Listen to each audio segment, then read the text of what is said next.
What's up, guys? Brown Sugar Babe here. Hope all is well with everyone and happy holidays to all. Before I get into my commentary, y'all please thumbs up this video so folks can find me and hit that subscribe button. Thank you all for your support.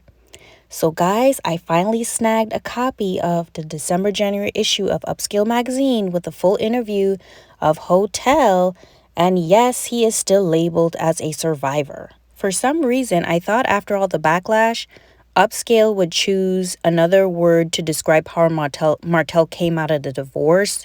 But no, the person who had a full-blown affair for 7 years in a row with a woman who he teamed up with to taunt and humiliate his wife, this is the man they are labeling as a survivor. So with that being said, I guess if you were the one who created a mess, put everyone through hell, fundamentally changed the course of your children's lives while destroying your own life, karma has now hit you, and now apparently you are the victim. That is as asinine as taking credit for putting out a fire that you started. Anyway, let's get into the second page of this interview. And I say second because I already did a video and I added commentary on the first page and on the first page of the interview, and I'll put the link to that video in the comments section. If you haven't already seen it, go check it out. So picking up from there, right? The interviewer states to Martell, "I see you have several different things in the works. How were you able to get back on track after dissolving the family business?" So Martell responds and basically says that the combination of his entrepreneurial spirit and his love for his kids inspired him to write a book about their family trip to Canada, okay? So he's saying that basically his first business post-divorce was publishing this children's book. Now, I have not read the book, but if you have, drop it in the comments, give us a review. But I think he was also inspired by Miss Van's book. Miss Van is Melody's mother, and she first published a book about her grandkids. And to be honest, it really doesn't matter who published a book first or second, but Martell is known to be a copycat. Remember when he replicated the photo shoot Mel did with the M&M kids? A mess, okay? But as far as the book goes, he had to find some way to start making money, so it's all good. It is what it is. Next, Martell is asked about his wine. And Martell first states that his wine is a part of his journey in creating generational wealth. Now, this would make sense, but Martell, if you want to create generational wealth with your wine, the journey at this point begins with sales. You barely post your wine. You barely talk about your wine. You weren't even shipping your wine in the state of Alabama for some time. You don't even give out any promotional codes for your wine. So if the plan is for your wine to make you wealthy, I'm not saying give it up, but you need help in marketing and you need to show us that you yourself enjoy the damn wine. But I think the problem is you don't enjoy the wine because you don't drink. You've said that numerous times. You're not a drinker like that. So when you combine that with this lackadaisical approach in marketing the wine, we see no real passion behind the business. And as a result, your sales will suffer. So you got a lot of work to do. On the wine topic, he goes on to state that he went to Napa, hired a winemaker, and he sampled 20 different wines. First of all, y'all, what is up with him and the number 20? Weird. Remember when he said Mel had 20 different babysitters? Then he said Marcel had 20 different women. Now he's saying he tried 20 different samples of wine. It's like this weird obsession with the number 20. But you know what? I'm glad he didn't tell the interviewer that he spent so much time and hard work and energy creating the wine like he used to tell us. Remember when he told us he did not white label his wine? Then we found out he did when he forgot to remove the Sutter House description on his website. Shout out to Hey Gorge for bringing us that tea. So the next question that is asked, and Shireen Coleslaw, any other woman interested in Martell, if you're in here, go on and exit the chat, okay? So Martell is asked, dating after divorce, does it seem weird to you? Martell responds with, it does feel weird to take someone seriously. Like, you can have fun all day long, but to take someone seriously, it feels weird. To take someone's commitment, it feels weird. I am still at the point where I kind of miss everything that I had. I bet the hell you do, dummy. Martell goes on to further state, I feel like we had something amazing. What we had with our kids was so good.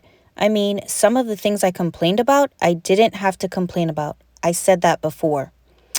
Okay, y'all. So, I really don't have anything to add to that, okay? Because the first part of him saying it feels weird to seriously date post-divorce. I've never been divorced, so I don't know what that feels like. And based on his public situationship with Sheree, he's right. He's not taking anything serious. I think we all agree that Martell and Sheree were together for a storyline. And of course, nothing and no one will ever compare to Melody Sheree and the beautiful life that they built together. All right, so next question. Sometimes new chapters are healthy, or should we call this the next chapter? Martell responds with, I don't know, it's tough. I mean, they say it's tough for women out there. It's tough for men too. I guess it's just my situation. And you got 5 children and a side chick. Anyway, he goes on to further state, you must take your time. You sure didn't take your time when you had your kids out to dinner with Sheree, someone you just met and who you said you're not taking seriously. Anyway, he says, you must take your time. You must make sure that the woman is mature and kid-friendly. You must make sure that the woman is open to being a stepmom. Even though you don't want anyone to replace their mom, you basically tried and failed to replace Melody by filing for full custody of those kids.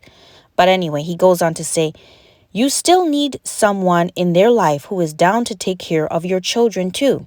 You have to make sure that they are ready to cook for them and instill certain qualities in their life that will make them amazing adults. Child, this man want to be married again so bad.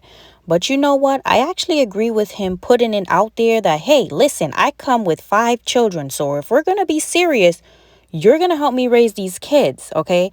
So therefore, everyone is put on notice, hello, that Martell is looking for a stepmother for his children. Okay, so next, Upscale just lays out the red carpet for Martell to throw some underhanded shade at Mel, okay? So Upscale says, sometimes you think men are not paying attention. There are a lot more single dads out here right now. A lot of single moms just want to be free. Here we go. So Martell responds with, that's just people. People want to be free. But when it comes to my kids, I do not want to be too busy. I don't care about going to make 15 to 20 million if it's going to take time away from my kids. I will rather make 1 million a year if it means I get to spend that time with my kids. There we go again. This is the exact same argument he tried to use to take the children away from Mel. Melody is a multi-millionaire, and Martell chalks that up to her being too busy, right? He thinks there's a direct correlation, right? So he alluded to that on that luxury Destin trip, right? He rode in that yacht. He slept in that beautiful house. He ate the food from the chef and said, wait a minute, she got all of this because she's too busy, and that concerns me. First of all, Martell, you put her in a position to have to start from scratch. But the truth is, because she put in all the hard work up front, Mel makes money in her sleep. Mel makes money while she's at Opryland with her children. Mel makes money while she's taking a drive to Atlanta to see her brother. Mel makes money on a casual day because her biggest revenue generator comes from e-commerce. Her skincare line, her home decor line, her lipstick line, her clothing line. What do you think she's doing? Driving from state to state selling goods out of the trunk of her car? Wake up and smell the coffee, Martell. It's 2022. We're living in a new era where you actually don't have to work harder. You just got to work smarter, okay? And the truth is, if you had the intelligence and the business acumen like Mel, you too could make $15 to $20 million without missing time with your children. It's called task delegation. It's called paying other people to do small or big tasks, which helps you build the business. Okay? Furthermore, just like Mel, you literally have every other week off. So what are you doing during your time off, right? Are you flipping through iPhone photo memories and reminiscing on the good old days? Or searching on IG for the next stepmother? You have the same 24 hours she has. Don't hate because you don't know how to use your time to make 15 to $20 million. All right, so at the end of the interview, Upscale, Upscale, Upscale states, you seem a lot more level-headed than you were in the past, and you are definitely calmer. Martell's response, oh, I still get rowdy, but 2 to 3 years ago, I was very angry. I lost everything. I lost $2 to $3 million because I couldn't sell stuff fast enough. Then I was filming a show where they were painting a narrative of what I was, and it just wasn't what the truth was. You're absolutely right, Martell. We found out you were much worse. Shout out to Ariane for giving us all the tea on her lives and interviewing with Tasha K. He goes on to further state, yes, I cheated and I admit that part. I was wrong and I apologize to my wife and my family, my mom, and everyone I let down. I can't redo the past, but I can learn from my mistakes. Now I believe I am a better person and we just have to move on and look at the bigger picture. I have little people to raise and train and set the example for going forward. Me having my children is everything. They are my happiness. They are where I get my joy and find my peace. When they aren't around, I feel empty. So I guess this answers my previous question of, on your weeks off, what are you doing? So according to him, he's not really doing anything. All right, that explains everything now. Okay. He goes on to state, when they come, I have structure. We pray together, we eat together, and the chef cooks for us 3 times a week. Martha, you ain't got no chef 3 times a week. You would have been posting that like crazy. Stop it. He further states, I love all 5 of my kids, and they are my reason to always remain resilient. And here is a picture of Martell and all the kids. I think it's a very nice picture. All the kids look really happy. And look at Sugar Mama, y'all. Her personality is just oozing out of that photo. And Mel wasn't lying when she said she had an amazing pregnancy with Sugar Mama. Because, child, that baby always looks so happy. Mel, please do a live with Sugar Mommy before the year is out. But anyway, I want to know from y'all, what do you think about what Martell had to say, okay? Drop it in the comments. Let's discuss. Don't forget to like and subscribe. Thank you all so much for watching the entire video. Have a great weekend. And once again, happy holidays to all. Take care. Bye.